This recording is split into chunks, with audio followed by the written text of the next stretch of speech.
Hi, I'm Laureen. And I'm Doreen.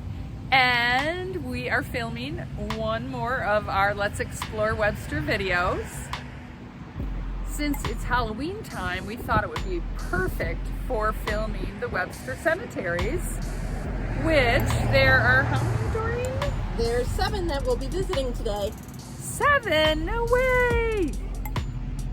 We're here at the West Webster Cemetery, and their website says that this is the oldest cemetery in Webster. It's located on Maple Drive and Ridge Road. So we've made our way towards the back of the cemetery, and we're seeing that there are these darker plaques on the veterans' graves. And Doreen had seen on the website that there are veterans from what wars, Doreen? All the way from the Revolutionary War up to the Civil War, all the way up until Vietnam War. Oh, okay. All right. So that's neat that they have the different plates on the back of the stone, it looks like.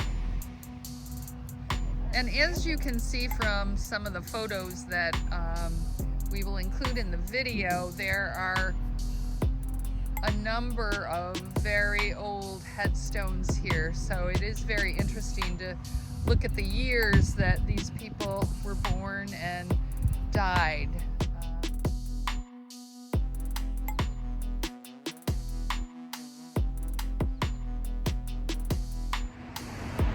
We've made our way down Ridge Road towards the village, and this is Webster Rural Cemetery on Ridge Road near Roll Road. This area of the cemetery you may recognize because this is where the Memorial Day parade ends, and they have a very memorable service right here. This cemetery started in 1825 with about an acre of land, and it initially was called the Webster Central Burying Ground until 1874, when they got together and changed the name to the Webster Rural Cemetery. And of course, it's not really in a rural area right now because there's a lot of traffic passing by, but as you all know, Webster has certainly grown over the years. We've made our way north up 250. We're not too far from Lake Road, and this is Webster Union Cemetery. Well, I'm going to ask my colleague what facts she's learned about this cemetery because, of course, you know, why did Webster need a number of cemeteries? So, Doreen, what did you find out about this one? I found out that this one started in 1820 was the first burial, but it officially became a cemetery in 1824, and that a lot of prominent Webster families were buried here, including the Curtises, the Pellets, the Woodhalls, the Whitings, and the Wrights. Oh, and I recognize there are quite a few roads in Webster which have those names. We were just walking past these couple of stones, and when we saw the name Van Ingen, that caught our attention because, of course, the library is on Van Ingen Drive, and it looks like this was a gentleman who was a Webster justice, not that long ago, actually. And the son's gravestone, which is right next to it, looks like it's a book, actually. You can see how it looks like a book. I mean, at least that's what we think, being library staff. We're making our way over to the south side of the cemetery, and it appears that this is the older part of the cemetery. This, you can tell by the stones.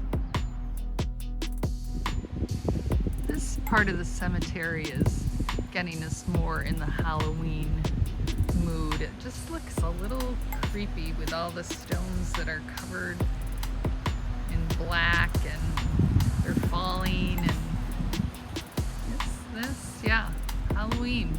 This is the place. If you want to take some Halloween photos, I'm thinking, although maybe I shouldn't encourage that, sorry. We've made our way to the Harris Road Cemetery, and you have to watch really closely because it's hard to spot. This is really all there is, it appears. There's a couple of stones right there, and I saw one when we were walking up that did say Harris on the tombstone. So you might want to check it out.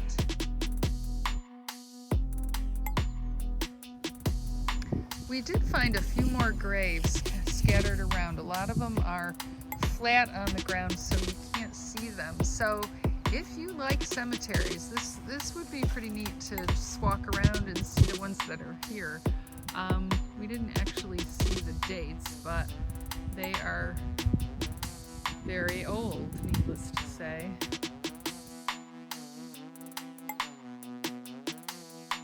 Here we are, we're actually technically in Union Hill, and this cemetery is listed as one of the Webster Cemeteries. If you can see that sign behind us, it's a little busy here, so we're going to take this quick and then go inside. So this cemetery is between Salt Road and Basket Road, and there appear to be a lot of old headstones. I'm thinking there's a lot of family ancestry in this cemetery. It's a little more rustic, a little more rural with the wildflowers growing up around the headstones. It does go down there a little bit further south. So it looks pretty cool as far as cemeteries go, right, Doreen? It sure does. Doreen and I love cemeteries. We have made visits to Mount Hope and Holy Sepulchre, and so, you know, we had to see the ones in Webster, and we think you should see them too.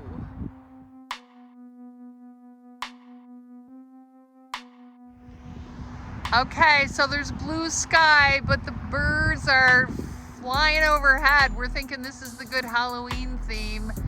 Look at them all. Why did they just can't come this way when they saw us, I think? This reminds me of the movie The Birds. Oh, thank goodness the sun's out and there's blue sky. Otherwise we might be a little scared.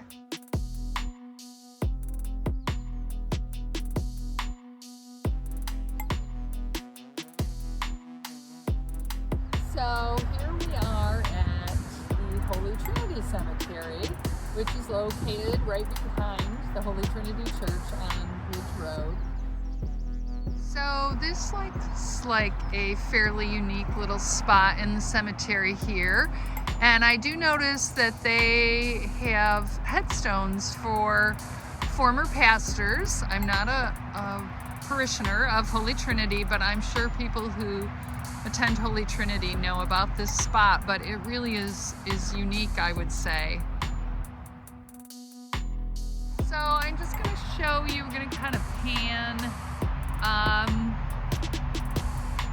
From what we've seen so far, this cemetery doesn't seem as old or have as many old gravestones as the other ones we've been to. And, oops, sorry, made you a little dizzy there. But it is really beautiful, and unfortunately a little noisy with 104 on the other side, but nonetheless, I'm sure there's some beautiful headstones in there that you might want to take a peek at.